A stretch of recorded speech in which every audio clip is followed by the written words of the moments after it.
Ooh, guess who's in the Roanoke area? And he's just popping on, gracing us with his New Year's presence, the one and only Freedom Caucus member, Ninth District Republican, could be the only Republican standing in Virginia after next November's redistricting catastrophe going on. Morgan Griffith, Ninth District Freedom Caucus member, Southwest Virginia, Salem, all the way to the border, goes on for like hundreds and hundreds of miles. Get from one end to the other, leave Tuesday, get there Sunday. Morgan, thanks for being with us. Happy New Year to you, Hillary, and your family. Happy New Year. Hope you're doing well. Now, your oldest son, how old is he now? Is he going to college? Senior in high school? He is. The oldest is a sophomore at Virginia Tech, and the youngest son, of course, got a daughter who just got married. She's 25, and then my youngest is 18. But my oldest is sophomore at Virginia Tech. My oldest is senior in high school. See, I tell you what, man, it's unbelievable. When we first met 15 years ago, your youngest one was a toddler. He was like three or four. Your kids were in one was in elementary school, one was in middle school, one had just gone to high school. I think something like that, or they're all middle school, elementary school. And here we are, and three of the kids are two of them out of the house. It's just amazing how time flies. And your daughter just got married recently, right? As I recall. Yes, absolutely. Yes, she did. And it was a lovely ceremony, and she's now a practicing chiropractor in the New River Valley. You like your son-in-law? I do, very much. He's a good guy. Good, excellent. All right. Thank you for coming with us. I know you got a hard out at 8:15, so we got 8 minutes. Your Democratic colleagues going crazy over Venezuela, saying that it was illegal. Trump had to go to Congress. He had to get authorization. Tim Kaine's hair on fire. He's going around saying there's no AUMF. We got rid of that. It's all illegal. Let Maduro go. Send them back. This is an abduction. What say you? There's precedent for this type of action. My concern, though, and where I might agree with Tim Kaine is that if we're going to try to run the country, or if we're going to send troops in, the president needs to come to Congress. So I would agree with Tim on that. But the action, we did it with Manuel Noriega. We've done these things before. Now the criminal charges have to hold up. But if he's involved in a conspiracy, we've captured other conspirators in other countries before in a conspiracy to bring mass amounts of illegal drugs to poison our people. I think that's within the realm of the president's authority and power. Beyond that, trying to go in and run the country, he's going to have to come to Congress. Because how would we even do that?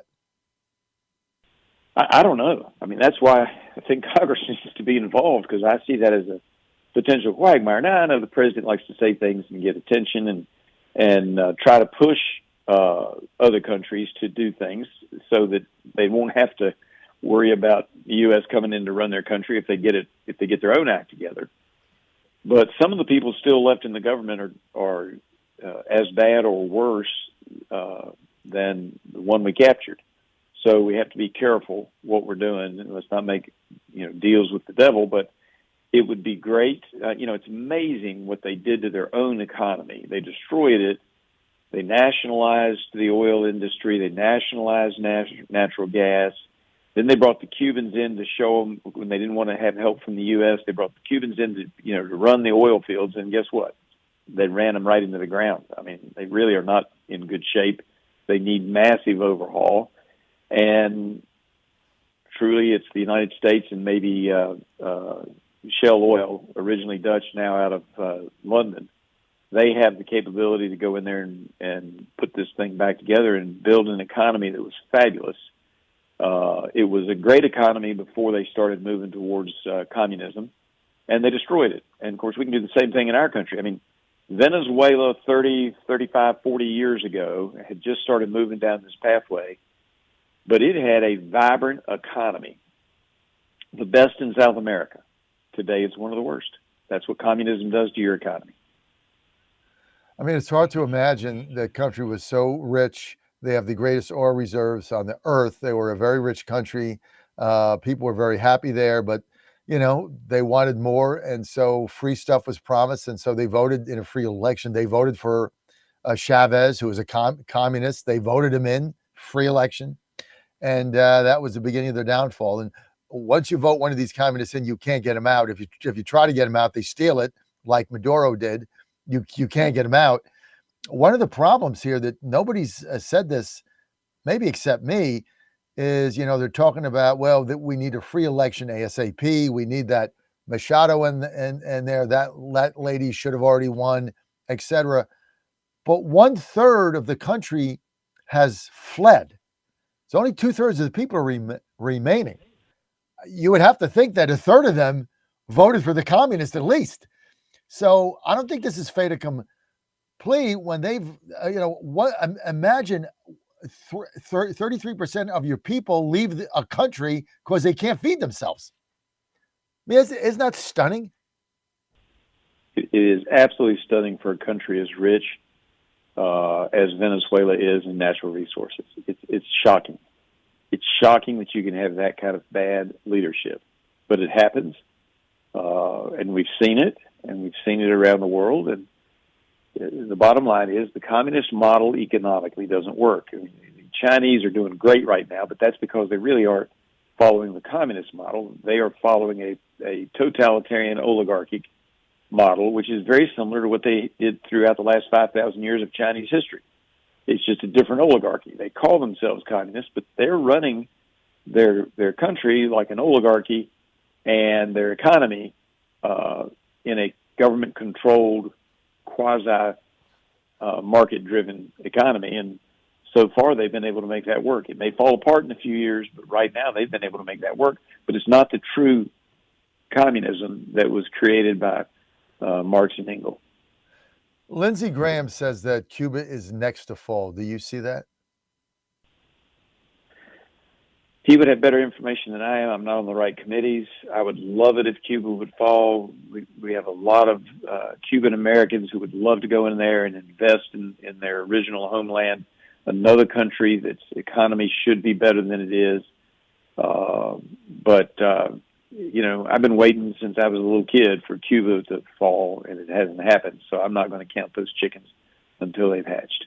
Talk to me about Iran. Iran's in serious trouble, but again, they've held on since the Shah fell. This is not the first time there have been significant unrest and riots in the street. We'll just have to see. Now, the last time that happened, and they started getting momentum, the U.S. turned their back on them. If we're going to encourage the rioters, we have to be ready to send in at least some cover to help them out. But we're certainly helping them by the sanctions, or helping the folks to point out that you people aren't doing right. Another country where it's totalitarian, they aren't really communist, they're totalitarian based on religious beliefs exclusively. And again, when the Shah fell, he wasn't doing right. I'm not defending the Shah's behavior or his actions, but their economy was a lot stronger because they adopted Western economic practices, and they had a more free society, more free than it is today. It was not a free society. It was better than it is today, but it was not a free society. And the Shah needed to make some reforms. He didn't make them, and people got fed up and toppled him. Now they've got an even worse situation, and they can't topple it at this moment. We'll hope that they will. I know you got to go. You got an 8:15 hard out. Final thing. ACA, the Republicans let the Obama subsidies expire, even though I thought your plan was best. $5 go in, 1 year glide path income cap at $125,000. I thought you had the best plan. Went on deaf ears like it normally does. That's gone. But you passed another bill that basically would allow for prices to go down, but it's dead in the water in the Senate. So what happens now? Well, we're going to continue to work to send more bills over to the Senate, but, the Senate has got to pass some of these things, or we will lose control. I mean, there's just no question. We will lose control of the House. Don't think we'd lose control of the Senate, but we might. But the Senate has to figure out that we can't allow 2 or 3 or 20 senators to stop the majority will. This is a republic based on democratic principles. Senate rules, while sometimes we like them, the Senate rules are not based in democratic principles. It creates a supermajority in order to get anything done.